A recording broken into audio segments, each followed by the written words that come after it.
What would you do if the happiest day of your life was suddenly overshadowed by the darkest moment of someone you love? My name is Sarah, and I was 28, standing on the cusp of my dream wedding to James, the man who'd been my rock for 6 years. The dress was tailored, the flowers ordered, the venue a charming barn under the stars. Everything was perfect until it wasn't. 3 weeks before the big day, my younger sister, Lily, was diagnosed with leukemia. The news hit like a freight train, shattering our family's fragile balance. And then came the unthinkable. My parents, with tears in their eyes, asked me to let Lily be the star of my wedding day. Lily and I had always been close, despite our differences. I was the planner, the one who mapped out every detail of life, while Lily was the free spirit, painting her world in vibrant colors, chasing dreams with reckless abandon. She was 24, a budding artist with a laugh that could light up a room. But leukemia doesn't care about your dreams. It doesn't care that you're young or that your sister is about to get married. It just takes. When Mom called me, her voice trembling, to tell me Lily was in the hospital, I dropped everything and raced to her side. Seeing her in that sterile bed, her vibrant energy dulled by IVs and monitors, broke something in me.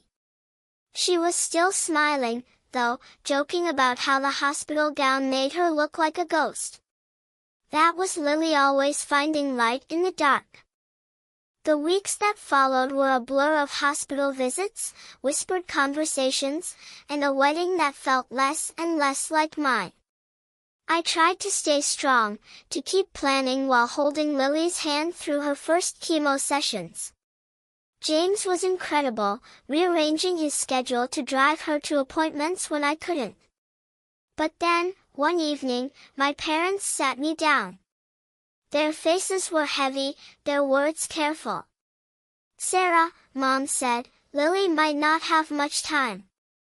The doctors they're not sure how long she'll be stable. She's always dreamed of being a bride, you know that.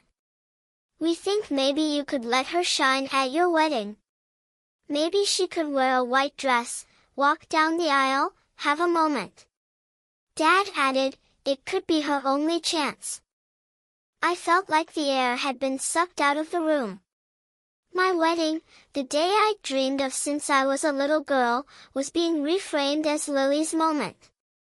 I didn't know how to respond. Part of me wanted to scream, "How could they ask this of me?" But another part, the part that loved Lily fiercely, understood.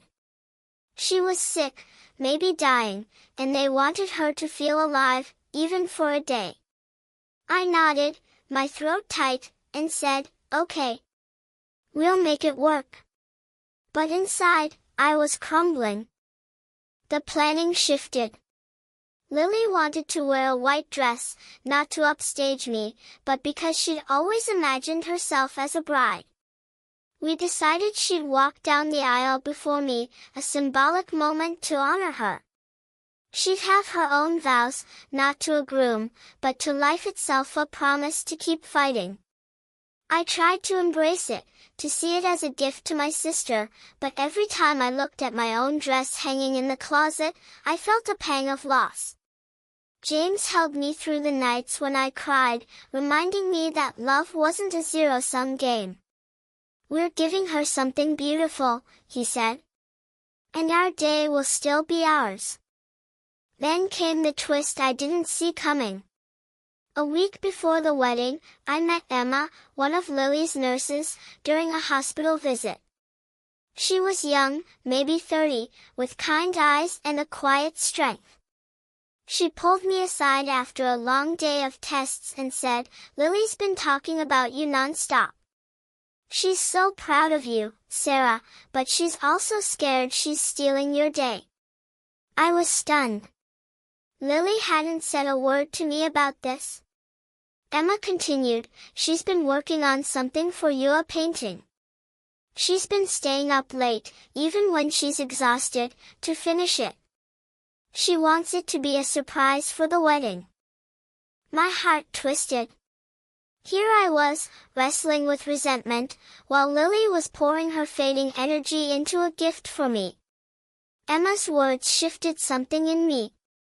I realized I'd been holding on to my wedding as a symbol of control in a world that felt like it was spinning out of my grasp.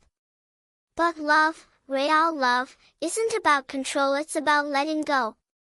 I went to Lily's room that night and sat with her, not talking about the wedding or cancer, but about our childhood, our dreams, the silly fights we'd had over stolen sweaters. She laughed, and for a moment, she was just my sister again, not a patient. The wedding day arrived, crisp and golden, the barn glowing under fairy lights. Lily walked down the aisle first, radiant in her white dress, her bald head covered by a delicate lace headpiece. The crowd gasped, then clapped, tears in their eyes as she read her vows to life. I promised to find joy in every sunrise, to love fiercely, to never stop creating. I watched from the back, my heart swelling with pride and pain. Then it was my turn. As I walked toward James, I felt lighter, like I was carrying Lily's courage with me. After the ceremony, Lily pulled me aside and gave me her gift, the painting. It was us, as children, holding hands under a starry sky, our faces lit with wonder. On the back, she'd written, "To Sarah, my forever star. Thank you for sharing your light." I broke down, hugging her so tightly I thought I'd never let go. The rest of the night was a blur of dancing, laughter, and love, but that moment with Lily was the heart of it all. In the weeks that followed, Lily's condition worsened, but she kept fighting.